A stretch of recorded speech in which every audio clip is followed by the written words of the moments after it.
मेरे YouTube channel the learning में।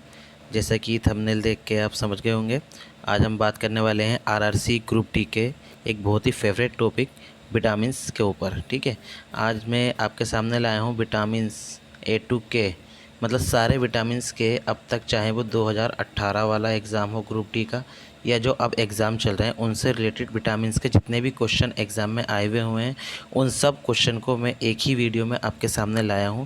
और आगे भी जिन शिफ्टों में आपका एग्ज़ाम है, उन शिफ्टों में विटामिन्स के 1 से 2 क्वेश्चन आने के 100% चांस हैं। जी हाँ, जैसे कि दिख रहा है वीडियो में थंबनेल में, एक ही वीडियो में आपके 1 से 2 नंबर पक्के हो जा सकते हैं 100%। पिछले सालों में पूछे गए सभी प्रश्न में इस वीडियो में लाया हूँ, जिन्हें देखकर आप 100% 1 से 2 नंबर आपके आरआरबी ग्रुप डी के एग्ज़ाम में कंफर्म हो सकते हैं। तो अब हम ज़्यादा बातें ना करते हुए अपनी वीडियो को बढ़ाते हैं और पहले क्वेश्चन की तरफ चलते हैं।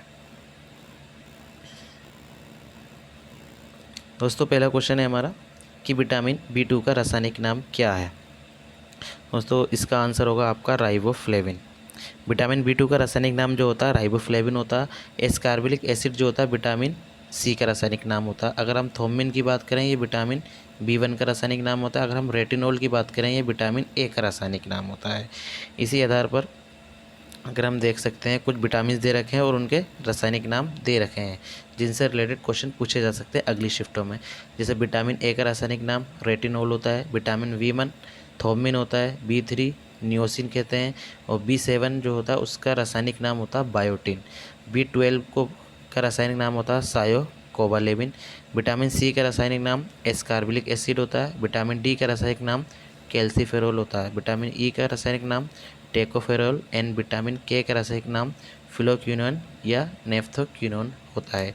इसके अलावा एक विटामिन बी5 होता है, एक विटामिन बी6 भी होता है, एक विटामिन बी11 भी होता है। बी5 का रासायनिक नाम जो होता है वो पेंटोथेनिक अम्ल होता है, ठीक है। और बी6 का पायरिडोक्सिन एंड बी11 का जो होता है वो फोलिक अम्ल होता है रासायनिक नाम। हम चलते हैं अगले क्वेश्चन की तरफ। हमारा दूसरा क्वेश्चन है, निम्नलिखित में से किसे नियोसिन के नाम से जाना जाता है। अभी हमने ऊपर पढ़ा नियोसिन। नियोसिन किसका रासायनिक नाम होता है? विटामिन बी3 का रासायनिक नाम नियोसिन होता है।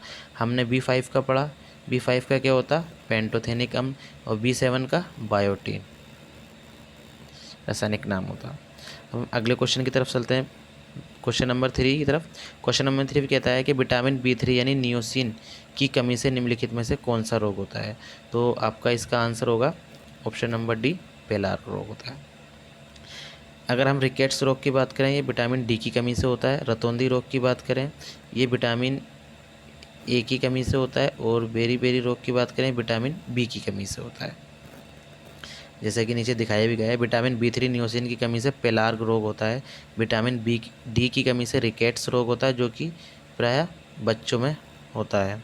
बी1 की कमी से बेरी रोग, और विटामिन ए की कमी से रतौंधी रोग होता है। हम चलते हैं अगले क्वेश्चन की तरफ। अगला क्वेश्चन हमारा क्या कहता है कि निम्नलिखित में से कौन एक विटामिन की कमी के कारण होने वाला रोग है जिसमें चेहरे, गर्दन, हाथ और पैरों पर गहरे लाल रंग के चकत्ते पड़ जाते हैं। मतलब किस रोग में आपका चेहरे, गर्दन या हाथ और पैरों पर लाल रंग के चकत्ते पड़ जाते हैं, उस रोग को, उस रोग का नाम क्या है, या वे रोग किस विटामिन की कमी के कारण होता है। तो इस रोग को हम बोलते हैं पेलार्ग रोग, ठीक है। पेलार्ग रोग में ही क्या होता है, आपका चेहरे, गर्दन, हाथ पैर पर गहरे लाल रंग के चकत्ते पड़ जाते हैं। और ये रोग जो होता है, ये पेलार्ग रोग है। ये रोग किसकी कमी से होता है अगर आपसे पूछा जाए, तो आप कहोगे विटामिन बी3 की कमी से होता है। जैसे कि नीचे दिखाया गया है, विटामिन बी3 जिसे नियोसिन कहते हैं, इसकी कमी के कारण पेलार्ग नामक रोग होता है। पेलार्ग रोग से ग्रसित रोगी के चेहरे, गर्दन, हाथ और पैर में गहरे लाल रंग के चकत्ते पड़ जाते हैं। और विटामिन बी3 जिसे नियोसिन कहा जाता है, उसका स्रोत क्या है? मांस, मछली, आपका मांस, मछली, अंडा, दूध, फलियां आदि में विटामिन बी प्रमुख मात्रा में होता है। हम चलते हैं पाँचवा क्वेश्चन नंबर। क्वेश्चन नंबर 5 हमारा कहता है कि रक्त स्कंदन के लिए क्या आवश्यक है। सबसे पहले तो आपको पता होगा रक्त स्कंदन का मतलब क्या होता है। एक्चुअली जो हमारा ब्लड होता है, जैसे हमारे चोट लगती है तो शरीर के बाहर जो रक्त का बहने को जो रोकता है, उसे रक्त स्कंदन कहा जाता है। और रक्त स्कंदन के लिए जो आवश्यक होता है विटामिन के होता है। अगर हमारे शरीर में विटामिन के नहीं होगा तो हमारे कहीं अगर चोट लग जाएगी तो रक्त का जो बहाव होता है वो बहना नहीं रुकेगा। विटामिन के ही होता है जो रक्त को बहने से रोकता है।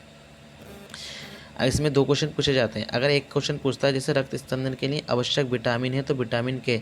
अगर बात करेंगे प्रोटीन की तो याद रखना फाइब्रिन नामक प्रोटीन होता है, फाइब्रिनोजन नामक प्रोटीन होता है जो कि रक्त के स्पंदन के लिए आवश्यक होता है। जैसे इसमें कहा गया रक्त स्पंदन के लिए विटामिन के की आवश्यकता होती है। इस विटामिन को रुधिर स्राव रोधी पदार्थ भी कहते हैं जो रुधिर को बहने से रोकता है। इसकी कमी वाले व्यक्तियों का ऑपरेशन आसानी से नहीं किया जा सकता क्योंकि अधिक रुधिर बह जाने के कारण उनकी मौत का खतरा बना रहता है। अब हम चलते हैं अगले क्वेश्चन की तरफ। अगला क्वेश्चन कहता है क्वेश्चन नंबर 6, निम्नलिखित में कौन सुमेलित नहीं है। जैसे कि हमने पढ़ा है अभी विटामिन सी को एस्कार्बिक एसिड या एस्कार्बिक अम्ल कहते हैं, ये सही है। विटामिन बी थोमिन कहा जाता है, सही है। विटामिन डी को आप रेटिनॉल नहीं कहते हैं। विटामिन के को नेफ्थोलिन कहते हैं। विटामिन डी को क्या कहते हैं, कैल्सीफेरोल। ठीक है, तो रेटिनॉल जो होता है विटामिन ए का रासायनिक नाम होता है। तो इसका आंसर होगा ऑप्शन नंबर सी। अगला क्वेश्चन चलते हैं। 7वां क्वेश्चन कह रहा है कि वसा में घुलनशील विटामिन कौन कौन से हैं। अब देखो एक्चुअली 2 होता है, एक तो होता है पानी आपका, ठीक है, एक होता है वसा। तो पानी में जो घुलनशील होते हैं सिर्फ 2 ही विटामिन होते हैं, एक बी और एक सी, और बाकी जो विटामिन होते हैं वो वसा में घुलनशील होते हैं। इसे याद आप ऐसे रख सकते हैं, पानी में वोट चलती है, बोट बी से होती है और बी के बाद में सी। बस पानी में बी और सी होते हैं, बाकी वसा में घुलनशील होते हैं। अब जैसे इसने क्या, वसा में घुलनशील विटामिन कौन सा नहीं है, जो पानी में घुलनशील है, और पानी में घुलनशील कौन सा है, बी और सी। इसका ऑप्शन नंबर डी इसका राइट आंसर हो जाएगा। जैसे कि लिख रहा है कि जल में घुलनशील विटामिन बी और सी होते हैं, और वसा में घुलनशील विटामिन जो आपके बचे ए, डी, ई और के की बात करते हैं। 8वां क्वेश्चन कहता है निम्नलिखित में कौन सा विटामिन पानी में घुलनशील नहीं है। तो पानी में घुलनशील कौन कौन से होते हैं, ए और बी। तो जो ए और बी के अलावा होगा वो इसका आंसर होगा, क्योंकि पानी में घुलनशील नहीं। रेटिनॉल क्या होता है, विटामिन ए, पानी में घुलनशील है। थोमिन क्या है, vitamin B. Riboflavin vitamin B. Niacin vitamin B, sorry ये है सी, बी और सी। तो पानी में घुलनशील बी और सी होते हैं, ये भी घुलनशील, ये भी घुलनशील, ये भी घुलनशील। पूछा कौन सा विटामिन पानी में घुलनशील नहीं है, तो ऑप्शन ए रेटिनॉल, जो कि विटामिन ए होता है, पानी में घुलनशील नहीं होता। जैसे कि ये विटामिन ए का रासायनिक नाम रेटिनॉल होता है। ये विटामिन वसा में घुलनशील होता था, जल में घुलनशील नहीं होता। इसकी कमी से रतौंधी, जीरोफ्लेथेल्मिया जो आँख से संबंधित रोग होता है वे रोग हो जाता है। अब विटामिन ए क्या है, गाजर, हरी सब्जियां, दूध, मछली का तेल आदि इसके प्रमुख स्रोत होते हैं। इसके अलावा विटामिन के, vitamin E, vitamin D, vitamin E, vitamin के भी वसा में घुलनशील होते हैं। चलते हैं अगला क्वेश्चन की तरफ। क्वेश्चन नंबर 9 हमारा कहता है विटामिन डी की कमी के कारण निम्नलिखित में से कौन सा रोग होता है। तो इसका आंसर होगा ऑप्शन ए रिकेट्स रोग। ये विटामिन डी की कमी से होता है। स्कर्वी विटामिन सी की कमी से होता है। पेलार्ग विटामिन B3 की कमी से होता है, और रतौंधी आपको बताई है अभी। ठीक है, जैसे कि कह रखा है विटामिन डी की कमी से बच्चों में सूखा रोग होता है। जो रिकेट्स होता है उसे बच्चों में कहते हैं सूखा रोग होता है, और वयस्कों में इसी का नाम होता है, आप वयस्कों में इसी रोग को कहते हैं ओस्टियोमेलेसिया नामक रोग होता है। विटामिन डी का रासायनिक नाम कैल्सीफेरोल होता है। विटामिन डी को धूप का विटामिन भी कहा जाता है। इसका स्रोत सूर्य के किरणें हैं वास्तव में। चलते हैं अगले क्वेश्चन की तरफ। क्वेश्चन नंबर 10 हमारा कहता है विटामिन ए की कमी से निम्नलिखित में से कौन सा रोग होता है। हम जानते हैं रिकेट्स रोग किसका होता है, डी का। स्कर्वी रोग सी का। पेलार्ग रोग B3 का। तो कौन सा बचा, रतौंधी रोग विटामिन ए का होता है। तो option number C right answer. अगले क्वेश्चन की बात करते हैं। 11वां क्वेश्चन कहता है विटामिन जो नींबू और संतरे जैसे खट्टे पदार्थों में पाया जाता है। तो कौन सा होता है, जो भी नींबू, संतरे या आंवला जो भी होते हैं, जो खट्टे पदार्थों में जो विटामिन पाया जाता है उसे कहते हैं विटामिन सी। अगले क्वेश्चन पे चलते हैं। 12वां क्वेश्चन हमारा कहता है विटामिन सी का सबसे उच्चतम स्रोत है। हमने अभी क्या बताया, खट्टे पदार्थ। खट्टों में सेब खट्टा नहीं होता आपका, अमरूद नहीं, दूध नहीं, तो क्या बचा, आंवला। विटामिन सी का उत्तम स्रोत क्या हो गया, आंवला। विटामिन सी का रासायनिक नाम क्या होता है आपका, एस्कार्बिक एसिड होता है। ये खट्टे फलों जैसे आंवला, नींबू वंश के फलों में सर्वाधिक मात्रा में पाया जाता है। इसके अन्य स्रोत भी होते हैं, टमाटर, हरी मिर्च, अमरूद, हरी फूल गोभी इत्यादि। अगले क्वेश्चन पर चलते हैं। क्वेश्चन नंबर 13, निम्नलिखित में से कौन विटामिन सी का एक अच्छा स्रोत है।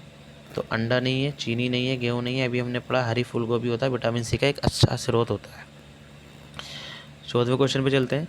विटामिन जो नींबू और संतरे जैसे खट्टे पदार्थों में पाया जाता है क्या कहलाता है? Vitamin C. ये सभी क्वेश्चन 2018 के आरआरबी ग्रुप डी के सभी शिफ्टों में आए हुए क्वेश्चन हैं। ज़्यादा हार्ड क्वेश्चन नहीं आते, ईजी से क्वेश्चन आते हैं। अगर आप इन क्वेश्चन को लगा के चले जाओगे तो 1 से 2 नंबर आपके 100% कन्फर्म हो जाएंगे। अब चलते हैं अगले क्वेश्चन की तरफ। क्वेश्चन नंबर 15 क्या कहता है? स्कर्वी रोग किस विटामिन की कमी के कारण होता है? तो स्कर्वी रोग हमने अभी क्या बताया आपको? विटामिन सी की कमी के कारण। विटामिन डी की कमी के कारण क्या होता है? आपका रिकेट्स रोग हो जाएगा। ठीक है।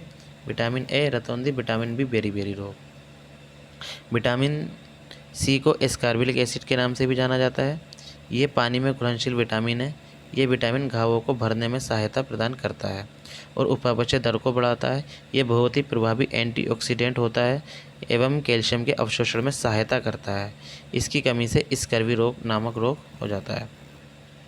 क्वेश्चन नंबर 16, निम्नलिखित में से किस विटामिन को एस्कॉर्बिक एसिड के नाम से जाना जाता है? तो किसे? विटामिन सी को एस्कॉर्बिक एसिड के नाम से जाना जाता है। विटामिन ए आपका रेटिनॉल हो गया, विटामिन बी थोमिन हो गया, विटामिन डी कैल्सीफेरॉल हो गया। अगला क्वेश्चन की बात करते हैं। क्वेश्चन नंबर 17, विटामिन ए की कमी से निम्नलिखित में से कौन सा रोग होता है? तो रिकेट्स के हो गया विटामिन डी। ठीक है।